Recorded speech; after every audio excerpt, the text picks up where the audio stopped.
ఈరోజు మన రెసిపీ వచ్చేసి మర్మరాలు అటుకులతో ఎంతో టేస్టీగా ఉండే ఇడ్లీలు అండి. ఈ ఇడ్లీలు అయితే చాలా స్మూత్గా చాలా టేస్టీగా ఉంటాయి. ఇంటిల్లిపాది అందరికీ నచ్చుతాయి, అంత టేస్టీగా అయితే ఉంటాయండి. ఇంకెందుకు ఫ్రెండ్స్ ఆలస్యం, ఎలా చేయాలో ఏంటో అనేది వీడియోలోకి అయితే వెళ్ళిపోయి చూద్దామా మరి.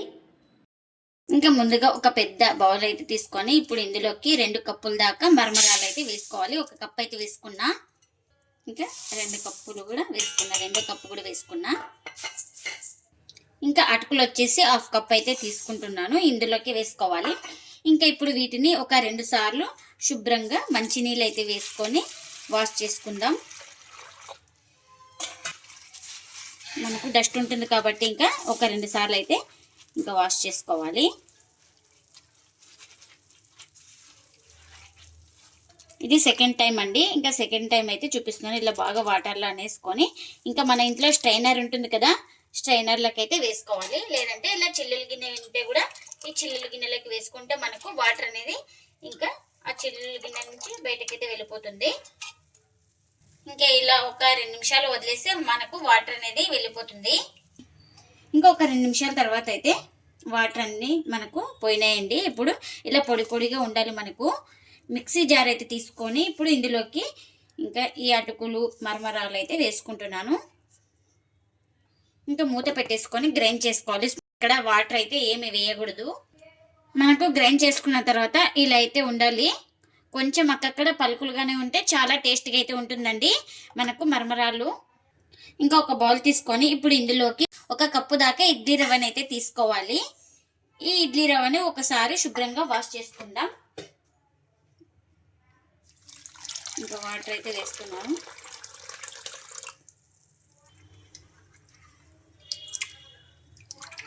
ఇలా మొత్తం రవ్వ కడిగేసుకొని వాటర్ అన్ని వంపేసుకున్నాను, ఎక్కడ వాటర్ లేకుండా.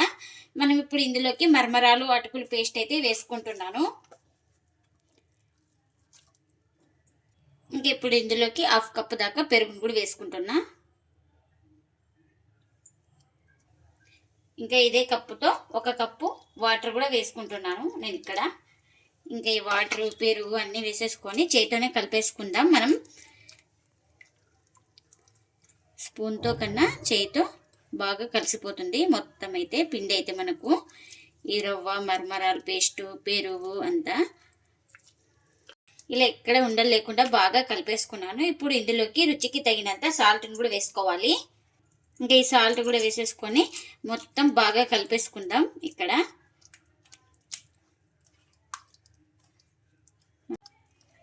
ఇంకా ఇలా పిండి మొత్తం బాగా కలిపేసుకొని ఇంకా ప్లేట్ అయితే పెట్టేసుకొని ఒక 15 to 20 మినిట్స్ అయితే పక్కన పెట్టేసుకోవాలి. మనకి ఎందుకంటే రవ్వ నానాలి కాబట్టి మనకు 15 నిమిషాలైనా టైం అయితే పడుతుంది మనకు.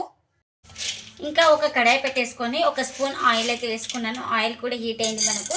ఇప్పుడు ఇందులోకి 1 స్పూన్ దాకా పచ్చిశనగపప్పును అయితే వేసుకోవాలి. అలాగే మినప్పప్పును కూడా వేసుకుంటున్నా.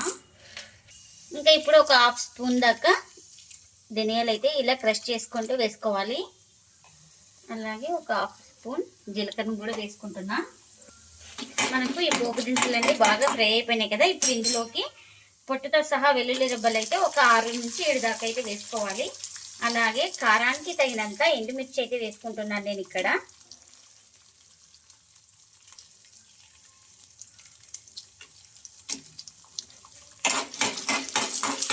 మనకు ఇవన్నీ బాగా ఫ్రై అయిపోయినాయి కదా. 1 నిమిషం పాటు బాగా ఫ్రై చేసుకున్న తర్వాత వీటిని ఇప్పుడు ఇందులోకి చిన్నగా కట్ చేసుకున్న టమాటో ముక్కను కూడా వేసుకోవాలి.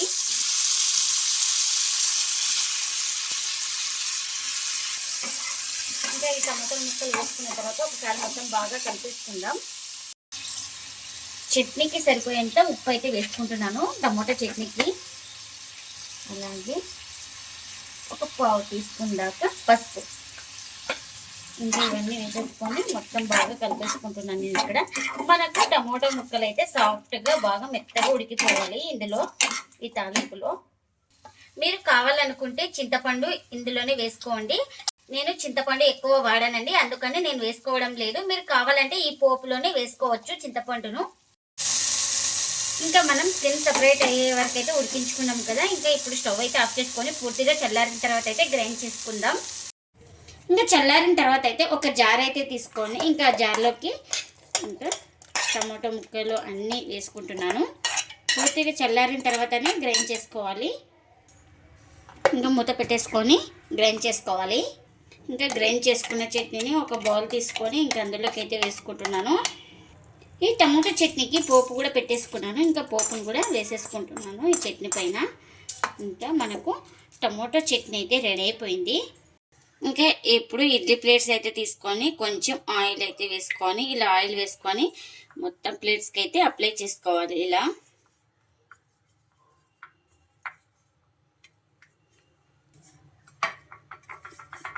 ఇంకా అన్నీ ఇలా ప్లేట్స్కి అయితే అప్లై చేసుకోవాలి. ఇంకా ఇలా మొత్తం అప్లై చేసుకొని పక్కన పెట్టేసుకోవాలి. ఇంక ఇప్పుడు 15 నిమిషాల తర్వాత అయితే పిండి అయితే చూపిస్తున్నాను. ఇంకా పిండి అయితే మనకు ఇలా ఉంది. ఇంకా మనకు నీళ్ళు అయితే బాగా పీల్చుకోయింది. ఒకసారి పిండి మొత్తాన్ని అయితే బాగా కలిపేస్తున్నాను. కొంచెం వాటర్ అయితే పడుతుంది మనకు. ఇంకా ఒక హాఫ్ స్పూన్ అయితే ఈనో అయితే వేసుకుంటున్నాను. మీరు ఇక్కడ ఈనో ప్లేస్లో వంట సోడాను కూడా యూస్ చేసుకోవచ్చు.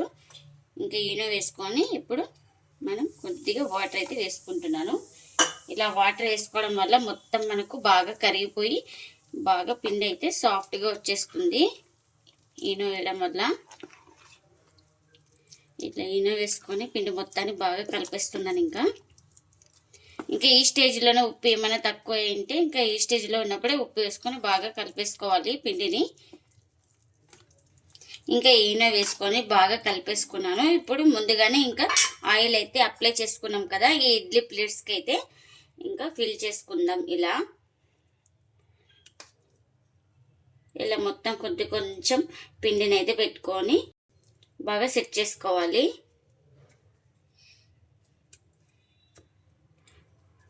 కొంచెం గ్యాప్గానే ఉండాలి, అంత ఎక్కువ నింపకండి. ఇలా ఇంకా మరొకటి అయితే చూపిస్తున్నాను. ఇంకా అన్ని మొత్తం ఇలానే పెట్టేసుకోవాలి ఇడ్లీ ప్లేట్స్లోకి. ఇంకా ఇలా మొత్తం నింపేసుకున్న తర్వాత ఇంకా ఈ స్టాండ్లోకి అయితే పెట్టేస్తున్నాను, ఇడ్లీ స్టాండ్కి. ఇంకా ఇప్పుడు పాత్రలో వాటర్ అయితే వేసుకున్నాను. వాటర్ కూడా మనకు మరుగుతుంది. నింపేసుకున్నాం కదా, ఈ ఇడ్లీ స్టాండ్ని అయితే పెట్టేస్తున్నాను నిదానంగా. ఇంకా ఇప్పుడు ప్లేట్ అయితే పెట్టేస్తున్నాను. ఇలా మూత పెట్టేసుకొని బాగా ఇంకా ఇవి 15 నిమిషాలు అయితే టైం అయితే పడుతుందండి స్టీమ్ అవ్వడానికి. ఇంకా 15 నిమిషాల తర్వాత అయితే స్టవ్ అయితే ఆఫ్ చేసుకొని ఇంకా చల్లారిన తర్వాత కొంచెం ఇంకా ఇప్పుడు ఓపెన్ అయితే చేస్తున్నాను. చూడండి మనకు ఇడ్లీలు అయితే ఎంత సాఫ్ట్గా వచ్చినాయో. ఇంకా ఇప్పుడు ఈ ప్లేట్స్ అయితే తీసుకుందాం. ఇంకా ఇలా ఇప్పుడు స్పూన్ తోటి ఇంకా తీసుకుందాం. ఇంకా ఈ ఇడ్లీలు అయితే చాలా స్మూత్గా వచ్చినాయండి మనకు. ఈ మరమరాలు ఇడ్లీలు అయితే చూడండి ఎంత సాఫ్ట్గా ఉన్నాయో మనకు. ఇంకా మొత్తం అన్నీ ఇలా తీసేసుకుందాం. ఇలా స్పూన్ పెట్టే లోపల ఇలా వచ్చేస్తున్నాయండి, అంత సాఫ్ట్గా అయితే ఉన్నాయి. ఇంకా మనకు ఇడ్లీలు కూడా దూదిలాగా ఉన్నాయండి, తెల్లగా కూడా ఉన్నాయి ఇడ్లీలు అయితే మనకు. ఇంకా ఇప్పుడు ప్లేట్లోకి అయితే సర్వ్ చేసుకుంటున్నా. ఎప్పుడు ఒకే రకం ఇడ్లీ కాకుండా ఇలా వెరైటీగా మరమరాలు ఇడ్లీ రవ్వతో చేసుకోండి, చాలా టేస్టీగా చాలా స్మూత్గా అయితే ఉంటాయి మనకు.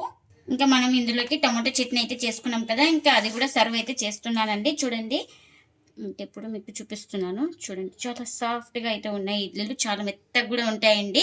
ఇలా అనే లోపల ఇలా కట్ అయితే మనకు ఇడ్లీలు అయితే అంత సాఫ్ట్గా అయితే ఉంటాయి. మీరు కూడా తప్పకుండా ఒకసారి ఇలా ట్రై చేయండి. మీకు ఎలా వచ్చిందో కామెంట్ అయితే చేయండి ఫ్రెండ్స్. ఇదండి ఇవాళ వ్లాగ్. ఈ వీడియో కనుక నచ్చితే ప్లీజ్ లైక్ చేయండి, షేర్ చేయండి, కామెంట్ చేయండి, అలాగే లైక్ చేసి సపోర్ట్ చేయండి friends. Thanks for watching. Bye bye.